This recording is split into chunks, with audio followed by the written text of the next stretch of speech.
శుభవార్త మహిళలకు ఉచిత బంగారం ముహూర్తం ఫిక్స్. మహిళలకు ఉచిత బంగారం రాష్ట్రంలో మరో భారీ ప్రాజెక్టును ప్రారంభించేందుకు రేవంత్ ప్రభుత్వం సిద్ధమైంది. మహిళలకు బంగారం ఇవ్వబోతున్నారు. తెలంగాణ రాష్ట్రంలో రేవంత్ రెడ్డి నేతృత్వంలోని కాంగ్రెస్ ప్రభుత్వము సంక్షేమ పథకాలకు పెద్దపీట వేస్తుంది. తన పాలనలో ఒక పేద కుటుంబానికి కూడా అన్యాయం జరగదని, అర్హులకు అన్ని పథకాలు అందేలా చూస్తామని రేవంత్ ప్రకటిస్తూ వస్తున్నారు. ఎన్నికల్లో ఇచ్చిన హామీలను నెరవేర్చి పేద బీపీఎల్ కుటుంబాలను సంతోషపరుస్తున్నారన్నారు. ప్రజాపాలన అభయహస్తం అనే కార్యక్రమం ద్వారా ప్రజల నుంచి దరఖాస్తు వివరాలు సేకరించి ప్రాజెక్టుల అమలుపై దృష్టి సారించారు. మహిళలకు ఉచిత బస్సు, ఆరోగ్యశ్రీ పరిమితిని 10 లక్షలకు పెంచడం వంటివి ఇప్పటికే అమల్లోకి వచ్చాయి. ఇందులో భాగంగా రాష్ట్రంలోని అర్హులైన కుటుంబాలకు 200 యూనిట్ల లోపు ఉచిత విద్యుత్, 500 రూపాయలకే గ్యాస్ సిలిండర్లు అందజేస్తామన్నారు. ఈ క్రమంలో మరో భారీ ప్రాజెక్టును ప్రారంభించేందుకు సీఎం సిద్ధమయ్యారు. లోక్సభ ఎన్నికల్లో సమీపిస్తున్న తరుణంలో సీఎం రేవంత్ రెడ్డి వడివడిగా అడుగులు వేస్తున్నారు.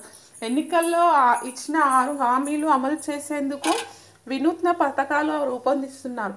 ఈ క్రమంలో లోక్సభ ఎన్నికల నోటిఫికేషన్ ముందు వీలైనన్ని హామీలను నెరవేర్చేందుకు ప్రభుత్వం ప్రయత్నిస్తుంది.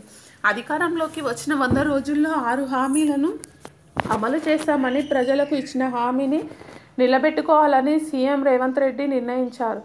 ఈ నేపథ్యంలో రాష్ట్రంలోని అన్ని వర్గాలను దృష్టిలో ఉంచుకొని ప్రతి పథకాన్ని అమలు చేస్తున్నారు. అయితే మార్చి 11న ఇందిరమ్మ మానే యోజనను ప్రారంభిస్తానని స్పష్టం చేసిన రేవంత్ రెడ్డి మహిళలకు మేలు చేసే మరో పథకాన్ని ప్రారంభించేందుకు సిద్ధమవుతున్నట్లు సమాచారం.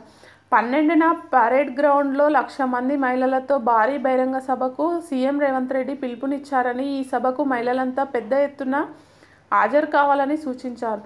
ఈ సభలో మహిళలకు అండగా ఉండేందుకు ఎంపీ ఎన్నికల్లో సత్తా చాటేందుకు సీఎం రేవంత్ రెడ్డి మరో 2 పథకాలను ప్రకటించబోతున్నట్లు తెలుస్తుంది. పెళ్లైన ఆడపిల్లలకు ఆర్థిక భరోసా కల్పించేందుకు రేవంత్ సర్కార్ ప్రయత్నిస్తుంది. గత ప్రభుత్వం కళ్యాణ్ లక్ష్మి, షాదీ ముబారక్ పేరుతో అమలు చేసిన పథకానికి మరిన్ని ప్రయోజనాలు చేకూరుతాయి. కళ్యాణ లక్ష్మి, షాదీ ముబారక్ లబ్ధిదారులకు సీఎం ₹1,00,000 నగదు, బంగారు ఆభరణాలు అందజేయనున్నారు. ఈ ప్రాజెక్టుపై అధ్యయనం చేసి నివేదిక సమర్పించాలని సీఎం ఇప్పటికే అధికారులను ఆదేశించారు. రాష్ట్రంలోని ఆడపిల్లలు, పిల్లల కుటుంబాలందరికీ న్యాయం జరిగేలా మార్గదర్శకాలు రూపొందించాలన్నారు. సో మార్చి 12న రాష్ట్ర మహిళలకు సీఎం మరో శుభవార్త వింటారో లేదో చూద్దాం.